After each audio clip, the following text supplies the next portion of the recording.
Bugun sizlarga Fransiyadagi magistr talabasini real bir kuni qanday o'tishini ko'rsataman. Ertalab turib limon choy ichib, ozgina yoga qilgandan keyin bezanib, universitetga tayyorlanishni boshladim. Bugun odatda o'zi ertalab leksiyaga ketaman, lekin leksiyam yo'q, faqat mock ekzamenim bor bitta fandan.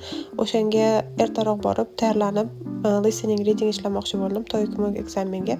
Sizlarga outfit check qildim, sumkamni tayyorladim, keyin metroga chiqdim. Metroda doim odamlarni video ko'raman, ayniqsa kitob o'qiyotgan odamlarni ko'rib qolsam, shahodatimni yo'qotishim kerak. Universitetga kelsam, kutubxona bo'm-bo'sh ekan, ertalab bo'lgani uchun o'sha uchun sizlarga paytdan foydalanib ozgina kutubxonamizda obzor qilib video qilib oldim. Odatda kutubxonada qachon qaysi kunda qismiga kelishinglardan qat'iy nazar o'tirishga ham joy topolmaysizlar. Ozgina listening reading ishlaganimdan keyin birinchi kofe oldim, keyin darsga kirdim. Birinchi soatida professor TOEIC imtihoni haqida ozgina tushuntirdi, ikkinchi soatida esa mock oldi. Mockdan chiqqanimdan keyin to'g'ri ovqatlanishga Legringa keldim. Universitetda shunaqa kafeteriyasi. Menga ovqatlari juda ham yoqadi va juda ham healthy.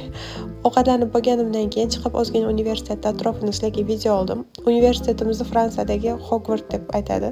Bilmadim Hogvartga o'xshaydimi yo'qmi, lekin chiroyli. Ovqatlangandan keyin yana kutubxonaga qaytib keldim va dars qilmoqchi bo'ldim. Ertaga yana bitta prezentatsiyam bor, chunki dars qila olmadim. To'g'rimda o'tirgan ikkita qiz shunchalik ko'p gaplashganidan umuman konsentratsiya qila olmadim. Boshqa o'tirishga joy yo'q edi va uyga qaytdim.